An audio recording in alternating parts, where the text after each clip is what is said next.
L'Arche de Noé *** au lecteur table. L'Arche de Noé du même auteur. Film, Histoire sans parole, Librairie Garnier Frères. Le livre des enfants.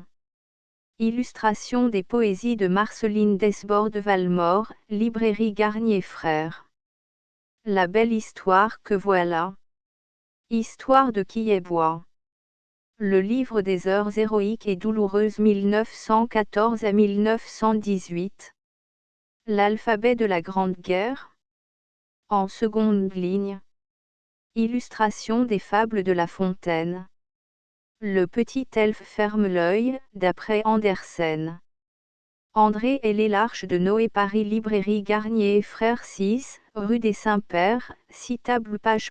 Le tigre 7, le perroquet 37, la girafe 9, le lapin 39, le singe 11, la grenouille 41, l'ours 13, l'oiseau des îles 43, le dindon 15, l'oie 45, le marabout 17, le loup 47, le chien 19, l'âne 49, le serpent 21, le chat 51, l'éléphant 23, le cheval 53, la tortue 25, le mouton 55, le porc-épic 27, la baleine 57, le chameau 29, le zèbre 59, l'autruche 31, le pingouin 61, le lion 33, le crocodile 63, la vache 35, le tigre rayé de jaune et de noir, portant de longues moustaches, que personne n'ose tirer, le tigre, dont l'aspect est celui d'un gros chat, est le plus féroce de tous les animaux.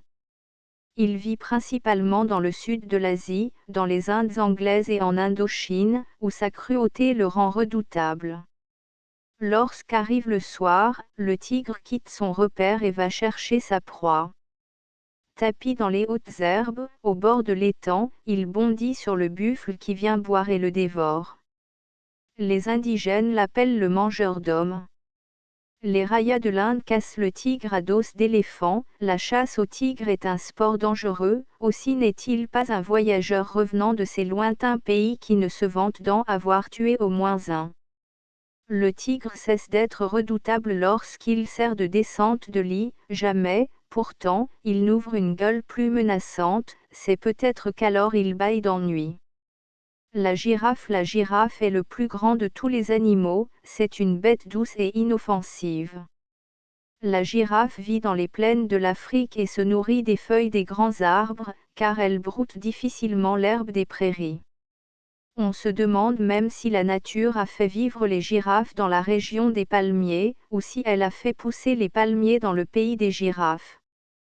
Au-dessus de ses longues jambes, de son corps efflanqué, de son cou qui n'en finit plus, la girafe porte une petite tête aux yeux inquiets.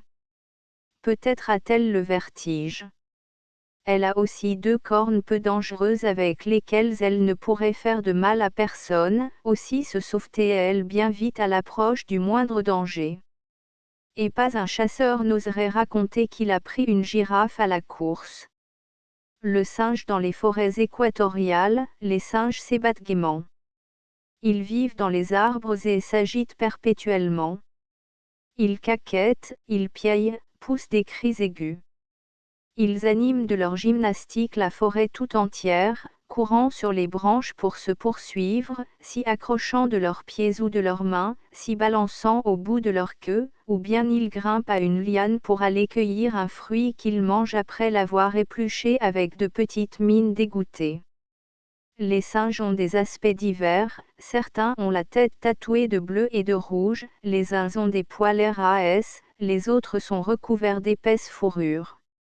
Ce sont les animaux qui ressemblent le plus à l'homme dont ils imitent les gestes dans la perfection. Leur agilité et leur adresse les mettent à l'abri des attaques des carnassiers.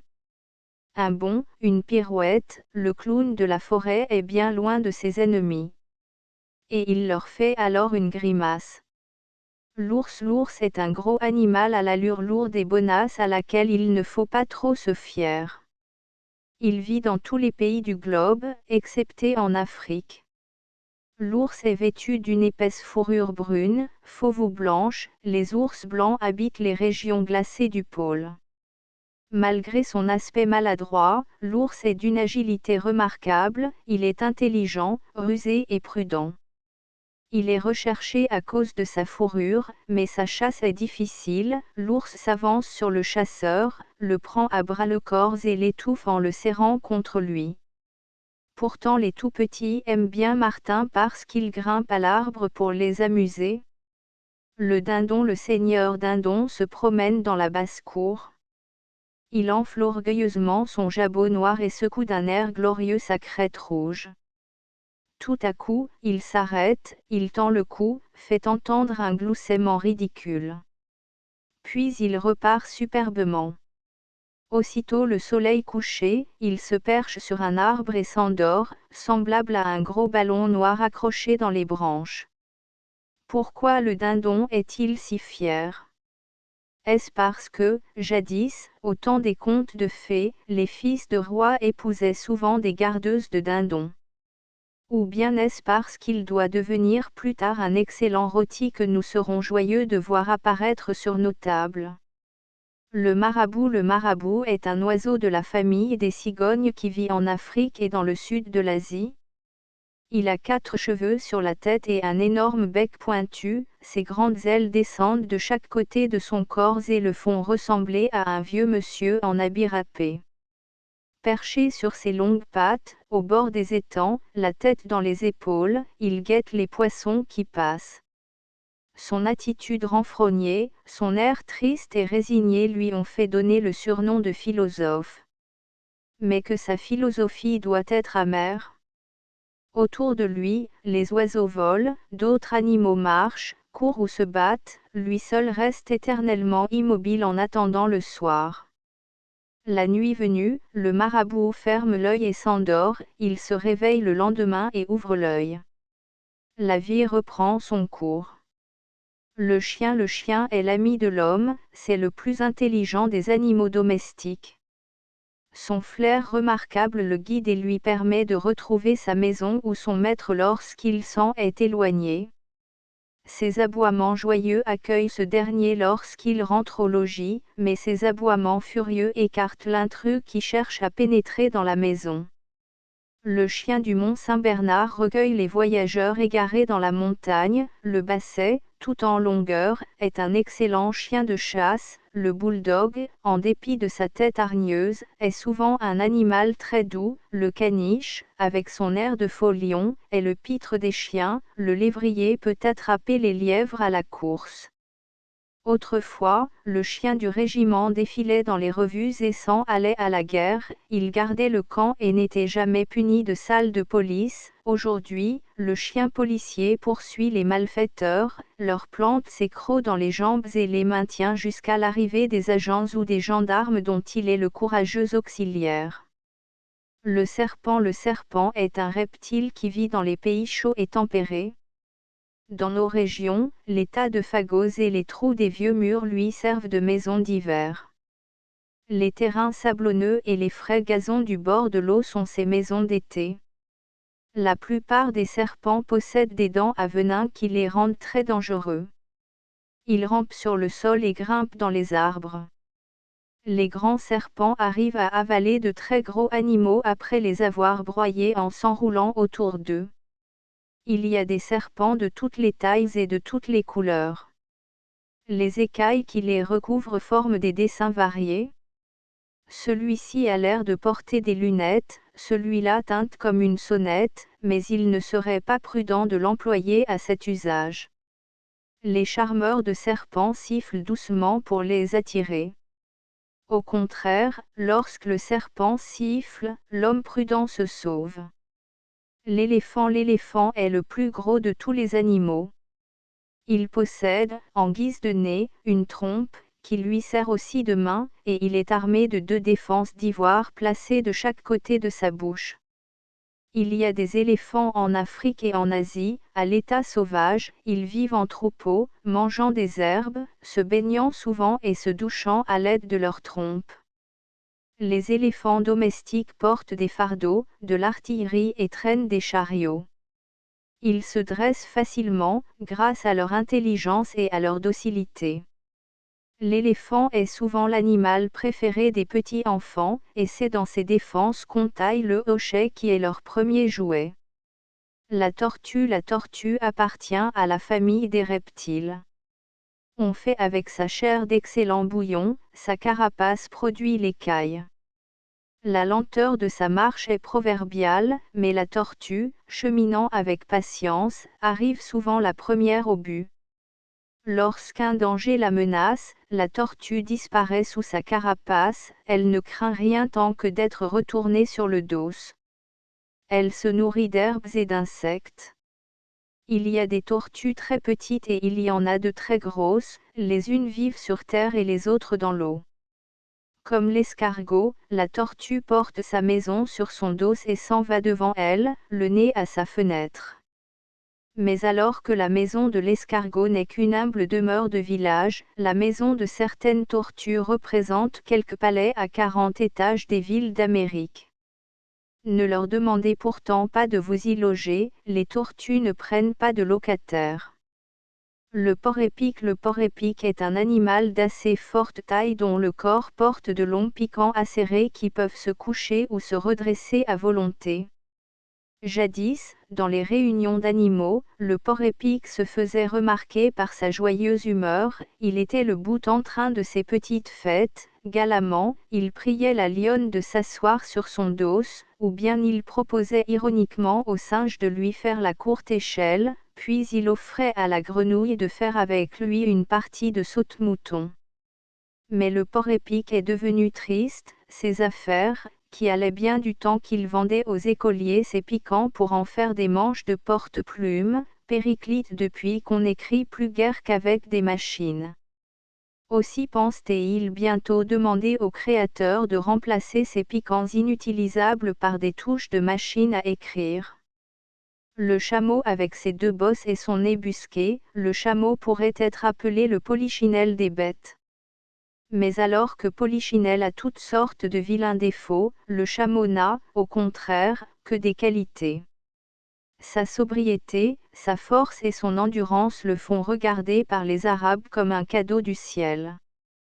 Les chameaux s'en vont en caravane, leur grande silhouette, chargée de ballots, se découpe sur le ciel bleu, la caravane s'enfonce dans le désert, elle disparaît à l'horizon.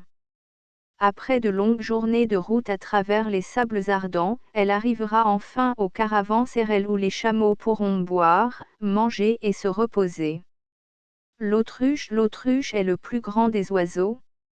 Mais c'est un oiseau qui court et qui ne vole pas. Ses ailes, de petite envergure, peuvent tout au plus lui servir à se maintenir en équilibre lorsque son allure atteint quelque vitesse. Les autruches vivent par bandes dans les pays du sud de l'Afrique, elles sont recherchées par les chasseurs qui font le commerce de leurs plumes. Deux longues pattes portent son corps empanaché, tandis qu'une petite tête chauve aux yeux clignotants termine son long cou. L'autruche n'est pas brave, lorsqu'elle craint un danger, elle croit se dissimuler en cachant sa tête dans le sable. Ou bien elle se sauve à toutes jambes et arrive ainsi à dépasser la vitesse d'un cheval au galop. Les œufs d'autruche, qui sont très gros, sont aussi très estimés, c'est probablement pour ces raisons qu'on les imite en chocolat, surtout au moment de Pâques. Le lion est le plus puissant des carnassiers, sa tête énorme est couverte d'une épaisse crinière mal peignée qui retombe sur ses épaules. Son regard est imposant et son rugissement effroyable fait trembler ceux qui l'entendent. Le lion est appelé le roi des animaux. Habituellement, lorsqu'un souverain parcourt ses États, la population entière accourt sur son passage. Au contraire, lorsque le lion se promène dans son royaume, tous ses sujets et les animaux se sauvent bien vite, de peur d'être dévorés. L'homme en fait généralement autant et n'ose braver le lion que lorsque de solides barreaux de fer le séparent de lui. La vache est, avec la poule, un des animaux les plus connus des petits enfants qui se nourrissent des œufs de l'une et boivent le lait de l'autre. Les vaches ont la tête surmontée de deux grandes cornes dont elles se servent rarement. Elles broutent avec placidité l'herbe des pâturages, ouvrant deux grands yeux qui semblent ne rien voir et meuglant de temps en temps pour appeler leurs veaux. Ou bien elles se laissent traire docilement leur lait dont on fera aussi du beurre et du fromage. Un beau jour, les vaches partent en chemin de fer pour la ville voisine, leur viande est vendue à la boucherie, leur cuir sert à faire des souliers et leurs cornes se transforment en manches de couteaux, peignes et autres objets.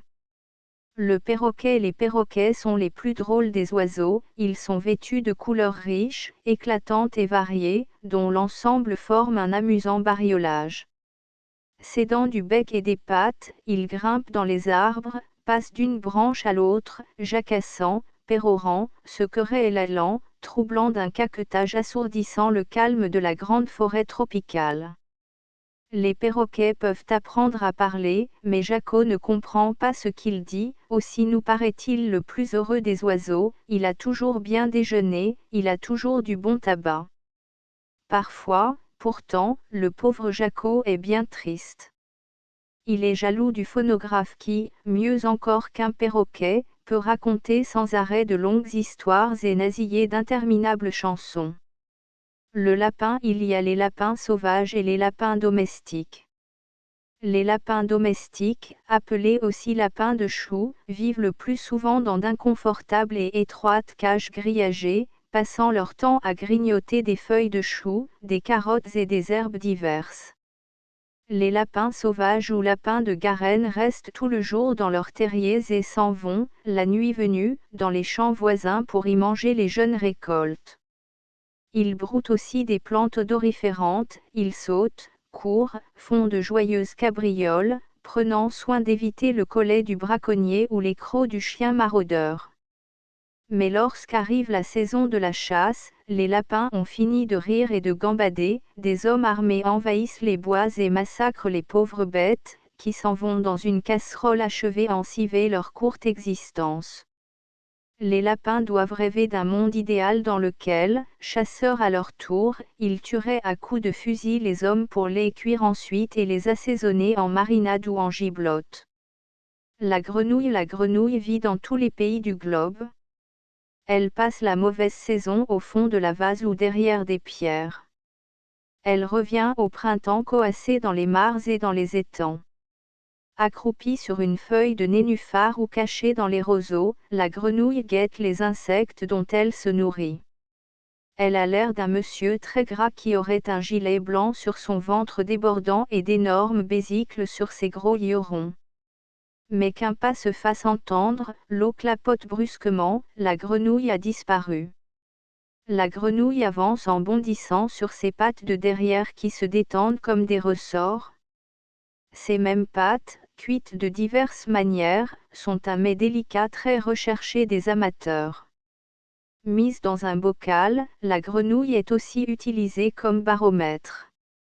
Pour pêcher la grenouille, on lui jette un morceau de chiffon rouge dans lequel elle mord voracement, mais, par contre, au jeu de tonneau, elle n'ouvre jamais une bouche assez grande pour attraper les palais qui lui sont jetés, c'est une maladroite.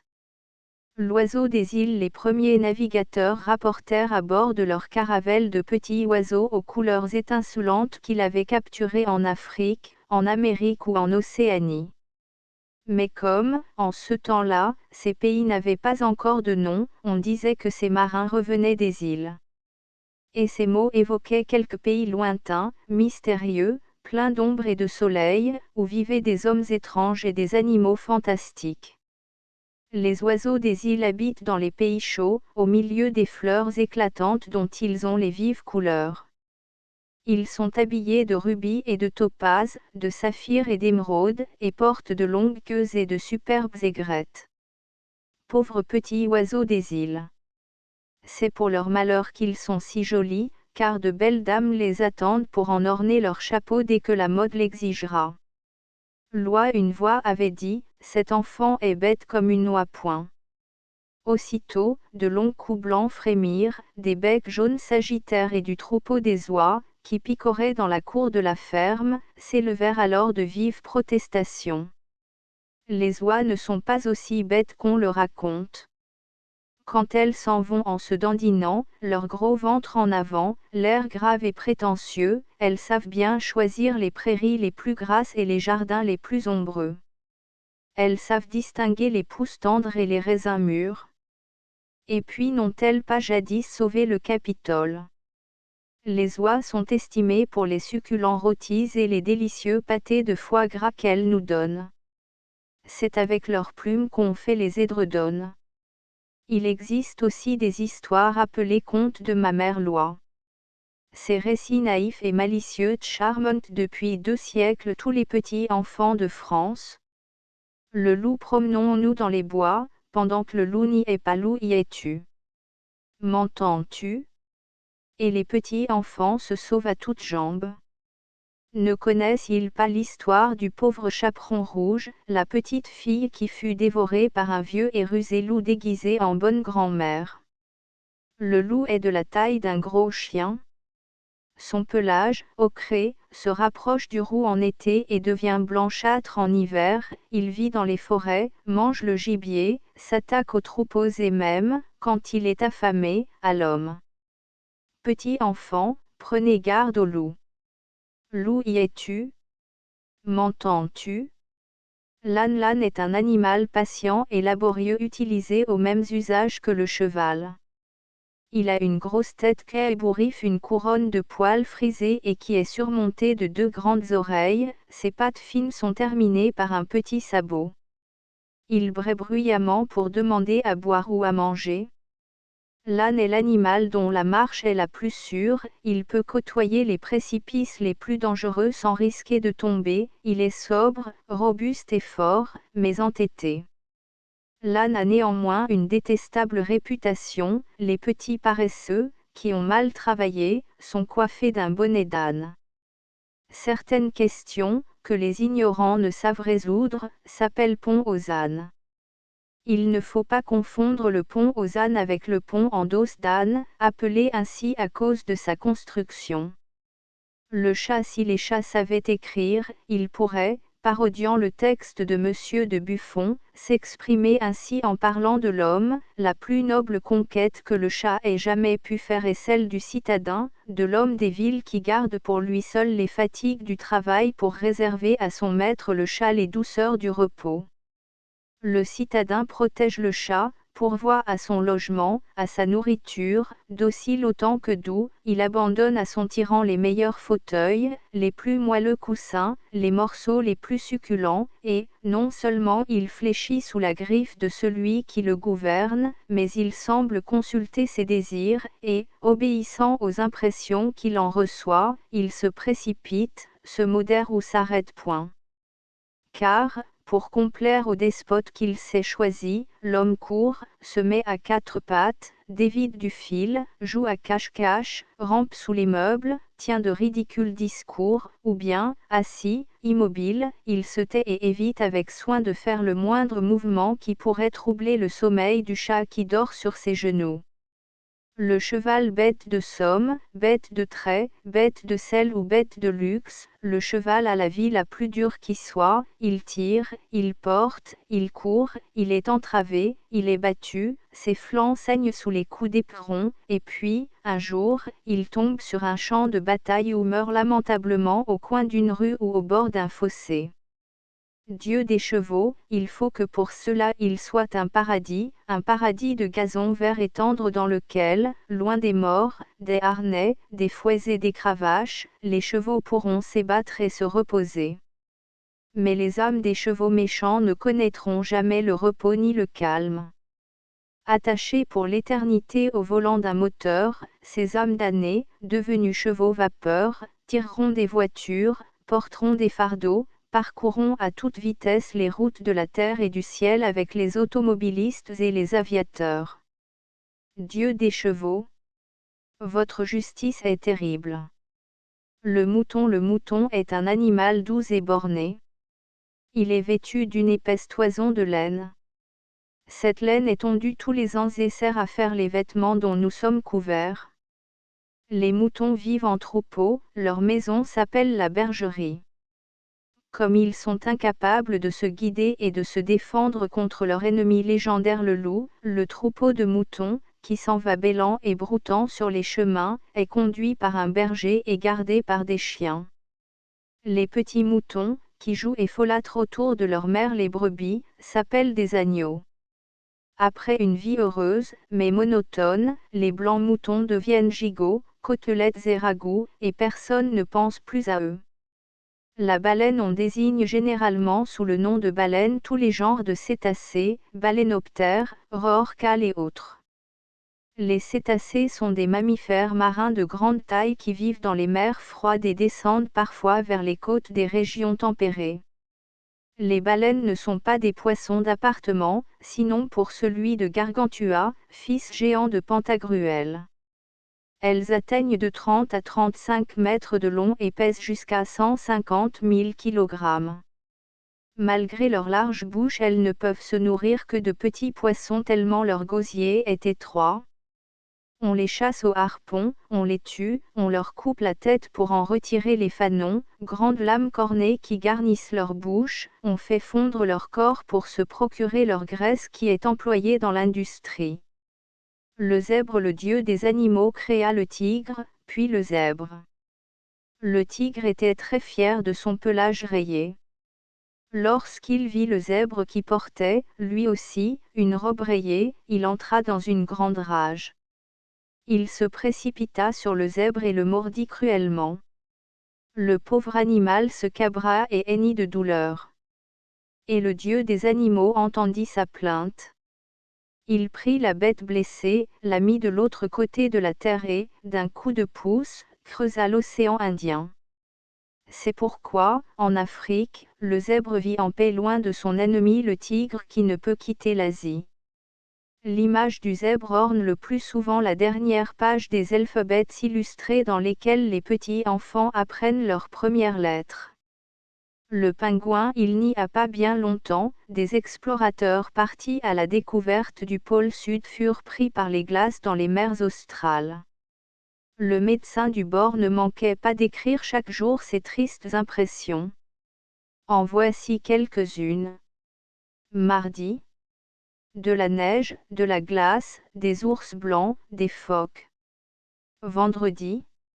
De la glace, des phoques, de la neige, des ours blancs. Lundi. Des phoques, des ours blancs, de la glace, de la neige. C'est lamentable. Mercredi. Des ours blancs, de la neige, des phoques, de la glace. Quelle horreur! Samedi. Des pingouins. Quel drôle d'oiseau! Jamais je n'ai tant ri. Ce qu'on s'amuse, au pôle Sud. Le crocodile est un hideux animal qui ressemble à un gros lézard. Au bord des larges fleuves d'Afrique, les crocodiles sommeillent, allongés sur les rives ou enfouis dans la vase. Ils se confondent avec les troncs d'arbres échoués dont ils ont la couleur et l'immobilité. Mais une bête passe près d'eux, brusquement, une mâchoire formidable s'ouvre, la saisit, et tout disparaît au fond de l'eau. Le crocodile vit en Afrique, en Asie et en Amérique, son corps, entièrement recouvert d'une cuirasse résistante, est à l'abri de la balle. Sa gueule énorme est armée de dents acérées. Il engloutit facilement des animaux de forte taille avec lesquels il ne craint pas d'entrer en lutte. Le crocodile est vif et agile lorsqu'il cherche sa nourriture. Il devient incapable de bouger quand il est repu. Dans l'Antiquité, les Égyptiens le considéraient comme un animal sacré et lui prodiguaient, de loin, les marques d'un grand respect. Et il faut souhaiter aux touristes qui voyagent en Égypte de ne jamais avoir l'occasion de visiter l'intérieur d'un de ces monstres comme le leur proposent parfois des guides facétieux. Paris.emp. Paul Dupont, centilitres, .4.7.1 1925 au lecteur. Ce livre électronique reproduit intégralement le texte original, et l'orthographe d'origine a été conservée. Quelques corrections mineures ont été apportées à la ponctuation. Astérisque astérisque astérisque End of the Project Gutenberg e-book L'Arche de Noé astérisque astérisque astérisque Updated editions will replace the previous one. The all editions will be renamed. Creating the works from print editions not protected by US copyright law means that no one owns the United States copyright in these works, so the Foundation, and you, can copy and distribute it in the United States without permission and without paying copyright royalty. Special rule, set forth in the general terms of use part of this license, apply to copying and distributing Project Gutenberg symbol marque commerciale Electronic Works to protect the Project Gutenberg symbol marque commerciale concept and trademark. Project Gutenberg is a registered trademark, and may not be used if you charge for an e-book, except by following the terms of the trademark license, including paying royalty for use of the Project Gutenberg trademark. If you do not charge anything for copy of this e-book, complying with the trademark license is very easy. You may use this ebook for nearly any purpose such as creation of derivative works, report, performance and research.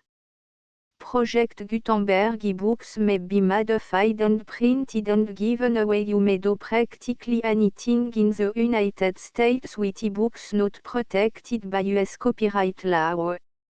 Redistribution is subject to the trademark license, especially commercial redistribution.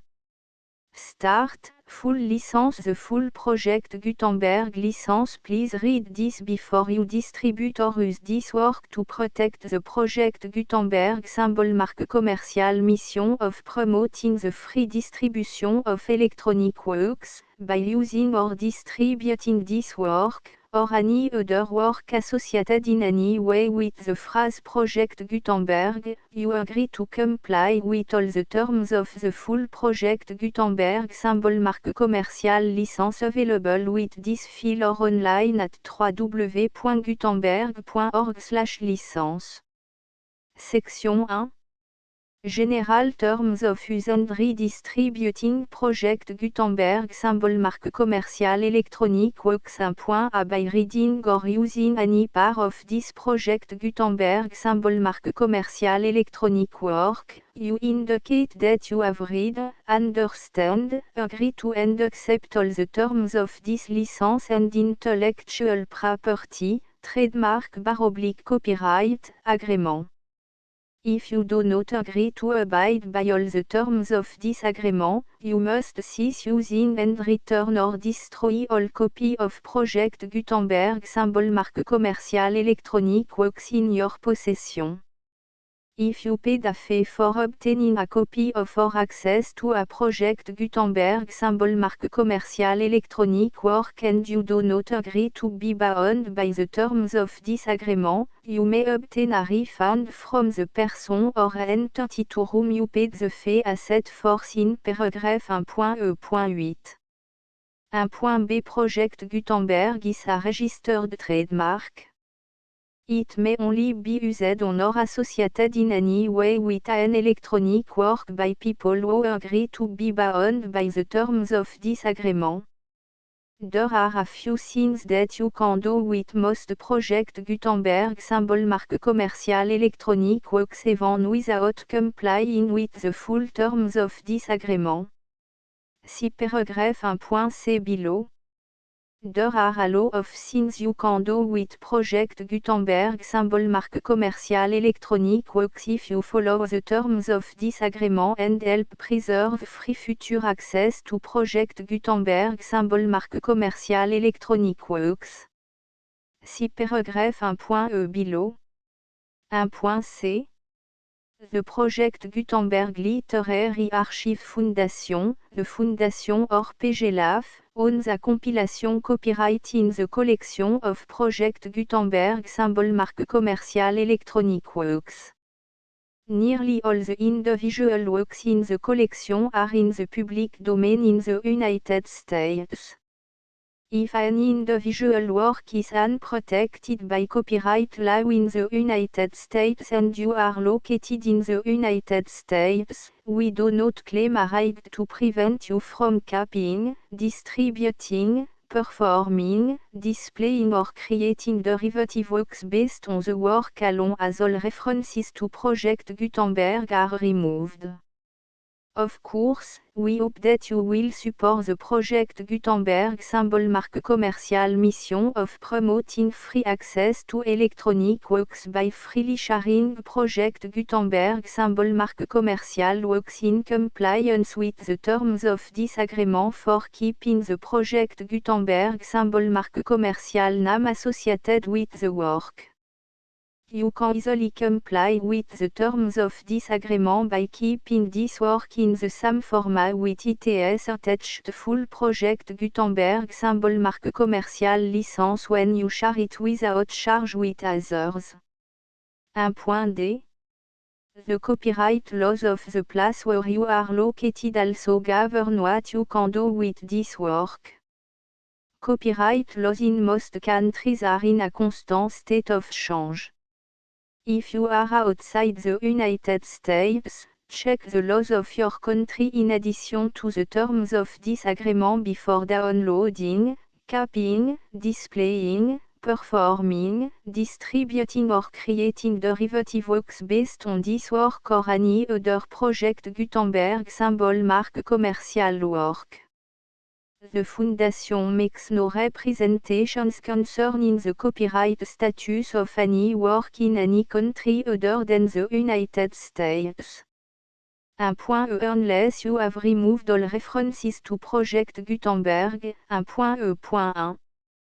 The following sentence, with active links to, or other immediate access to, the full Project Gutenberg symbol marque commercial license must appear prominently whenever any copy of a Project Gutenberg symbol marque commercial work, any work on which the phrase Project Gutenberg appears, or with which the phrase Project Gutenberg is associated, is accessed, displayed, performed, viewed, copied or distributed. This ebook is for the use of anyone anywhere in the United States and most other parts of the world at no cost and with almost no restriction whatsoever.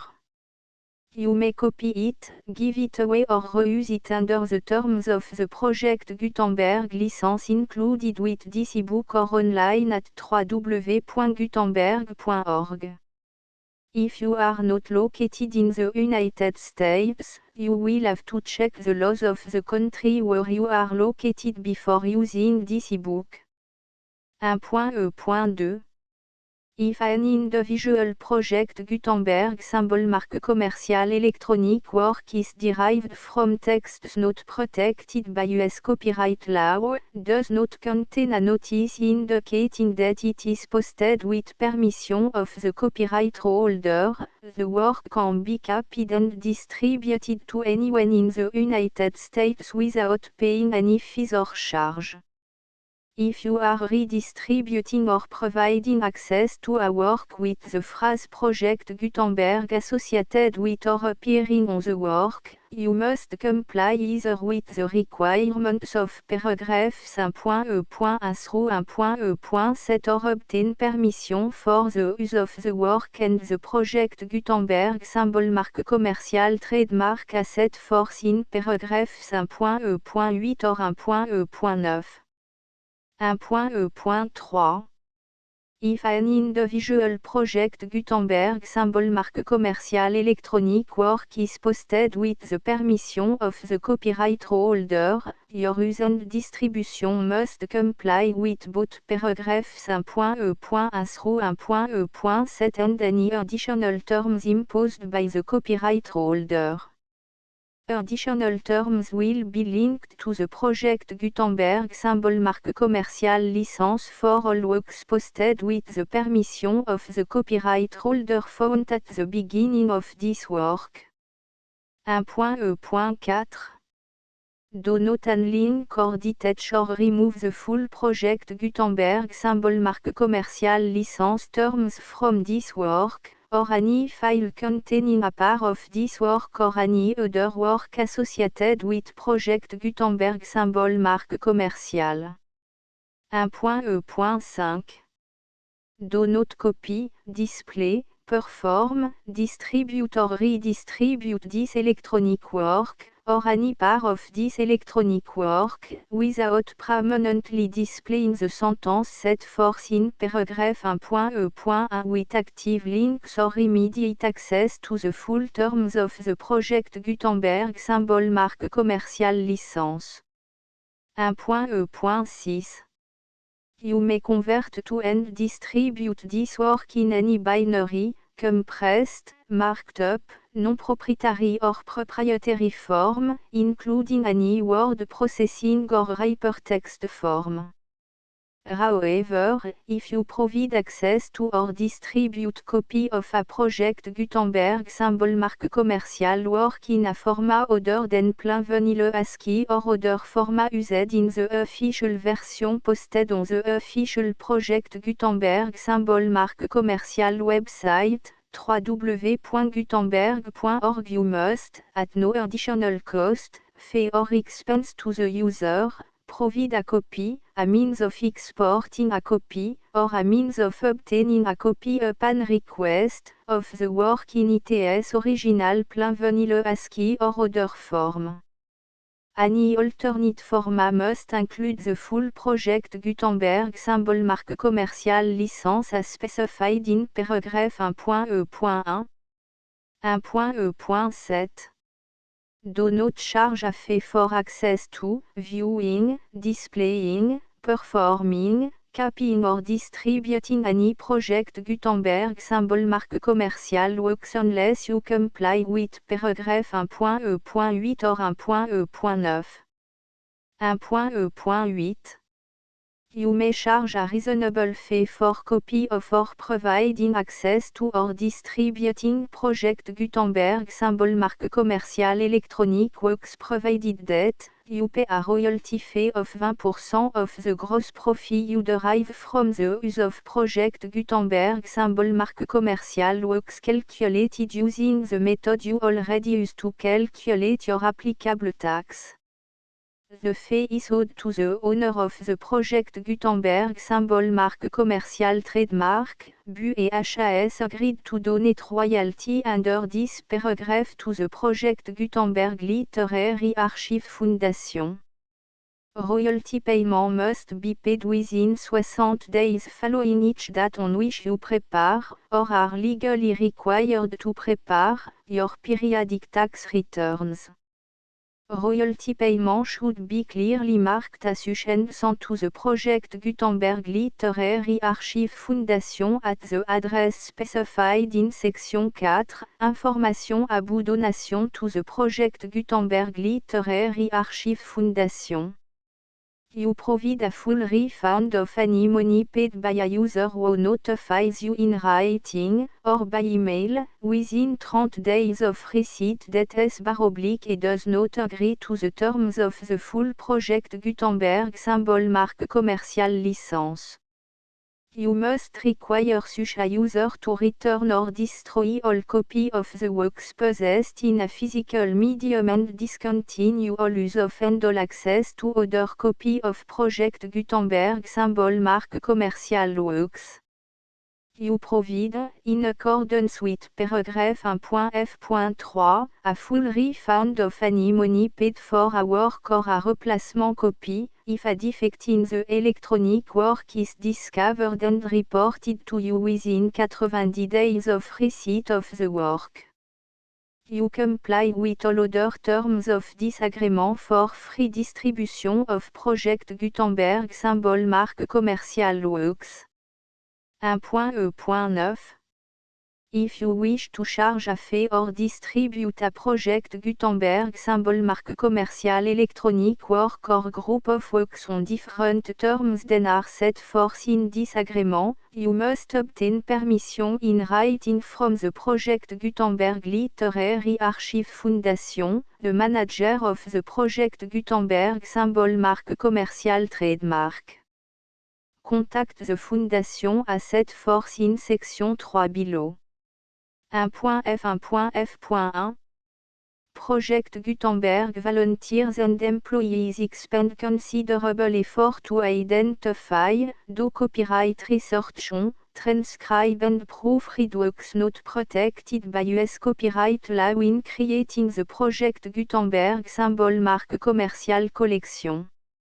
Despite these efforts, Project Gutenberg symbol marque commercial electronic works, and the medium on which they may be stored, may contain defects such as, but not limited to, incomplete, inaccurate or corrupt data, transcription errors, a copyright or other intellectual property infringement, a defective or damaged disk or other medium, a computer virus, or computer code that damage or cannot be read by your equipment. 1.f.2 Limited warranty, disclaimer of damage, except for the right of replacement or refund described in paragraph 1.f.3, the Project Gutenberg Literary Archive Foundation, the owner of the Project Gutenberg symbol marque commercial trademark, and any other party distributing a Project Gutenberg symbol marque commercial electronic work under this agreement, disclaim all liability to you for damages, costs and expenses, including legal fees.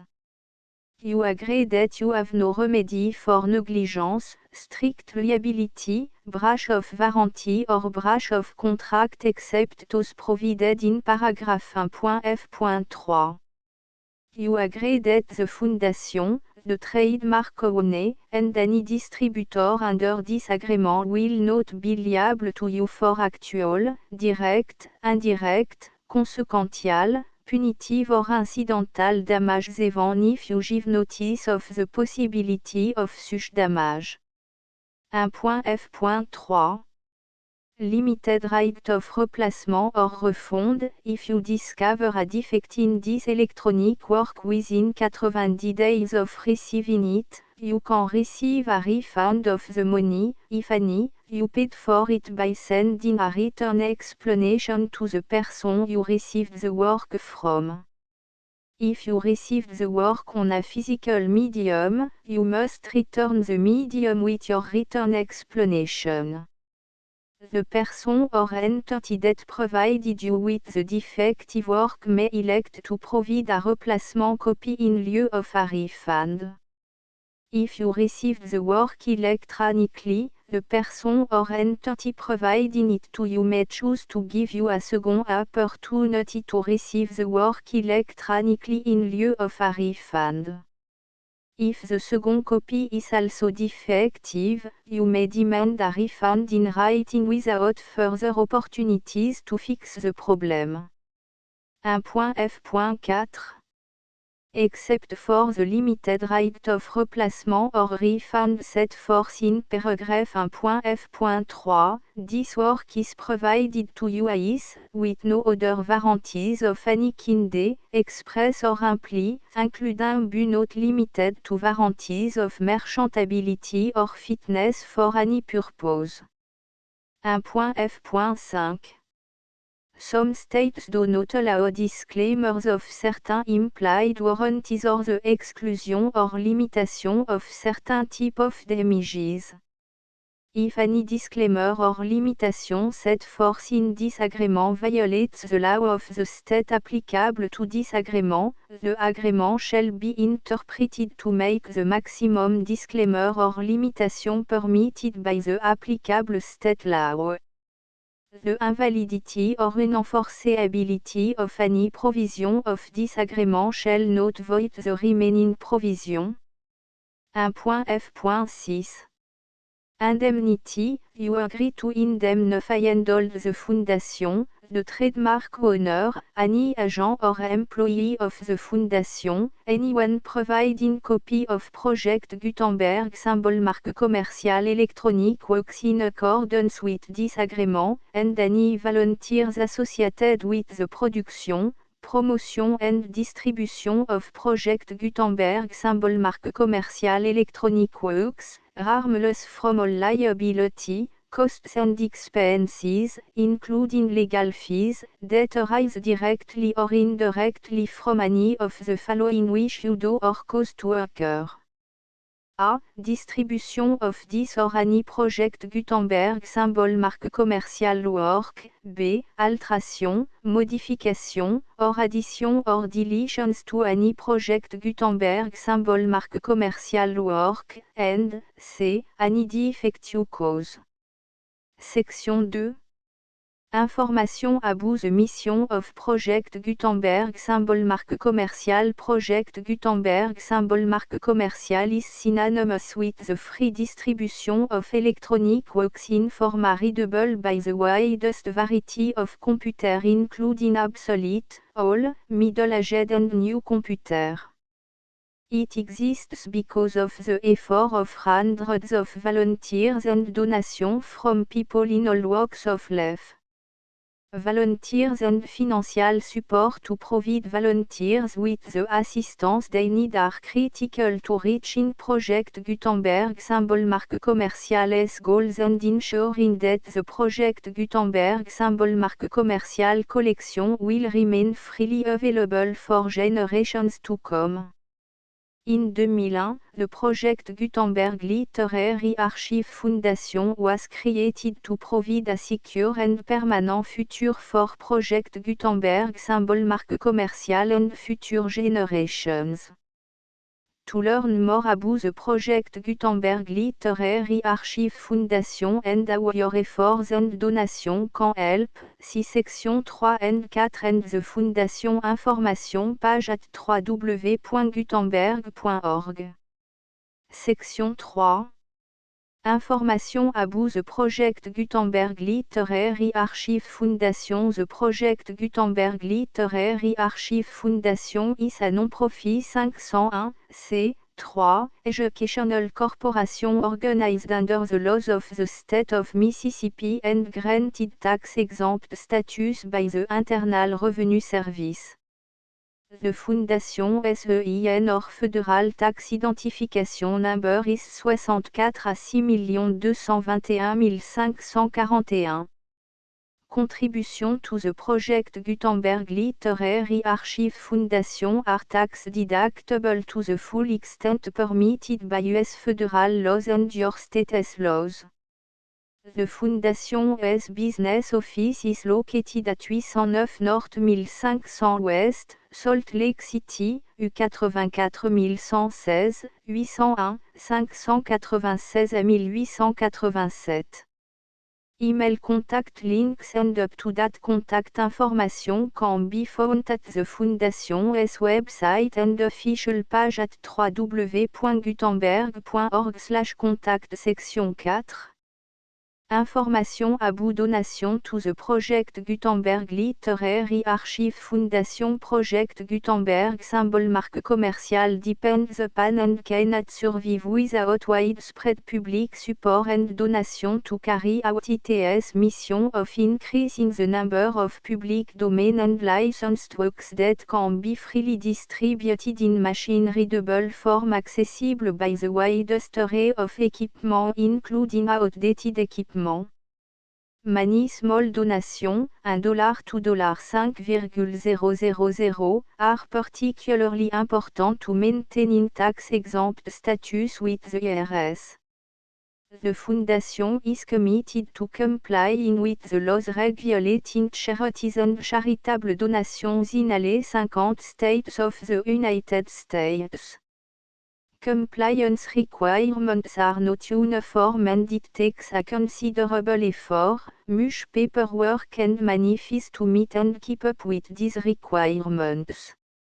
We do not solicit donations in locations where we have not received written confirmation of compliance. To send donation or determine the status of compliance for any particular state, visit www.gutenberg.org/donate. While we cannot and do not solicit contribution from states where we have not met the solicitation requirements, we know of no prohibition against accepting unsolicited donation from donors in such states who approach us with offers to donate.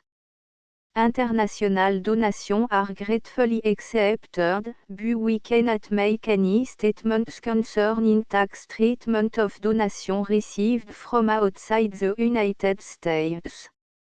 US laws alone swam for small staff. Please check the Project Gutenberg web page for current donation methods and addresses. Donations are accepted in a number of other ways including checks, online payments and credit card donation. To donate, please visit www.gutenberg.org/donate. Section 5. Générale information about Project Gutenberg symbol marque commerciale électronique Works Professor Michael S.R. was the originator of the Project Gutenberg symbol marque commerciale concept of a library of electronic works that could be freely shared with anyone. For 40 years, a produced and distributed Project Gutenberg symbol marque commerciale ebooks with only a loose network of volunteer support. Project Gutenberg symbol marque commerciale ebooks are often created from several printed editions, all of which are confirmed and not protected by copyright in the US unless a copyright notice is included. Thus, we do not necessarily keep ebooks in compliance with any particular paper edition. Most people start at our website which has the main page search facility, www.gutenberg.org. This website includes information about Project Gutenberg symbol marque commerciale, including how to make donation to the Project Gutenberg Literary Archive Foundation, how to help produce our new ebooks, and how to subscribe to our email newsletter to read about new ebooks. L'Arche de Noé table le tigre, la girafe, le singe, l'ours, le dindon, le marabout, le chien, le serpent, l'éléphant, la tortue, le porc épic, le chameau, l'autruche, le lion, la vache, le perroquet, le lapin, la grenouille, l'oiseau des îles, l'oie, le loup, l'âne, le chat, le cheval, le mouton, la baleine, le zèbre, le pingouin, le crocodile. The Full Project Gutenberg licence P4, P5, P6, P7, P8, P9, P10, P11, P12, P13, P14, P15, P17, P18, P19, P20, P21, P22, P23, P24, P25, P26, P27, P28, P29, P30, P31, P32, P33, P34, P35, P36, P37, P38, P39, P40, P41, P42, P43, P44, P45, P46, P47, P48, P49, P50, P51, P52, P53, P54, P55, P56, P57, P58, P59, P60, P61, P62, P63, P64.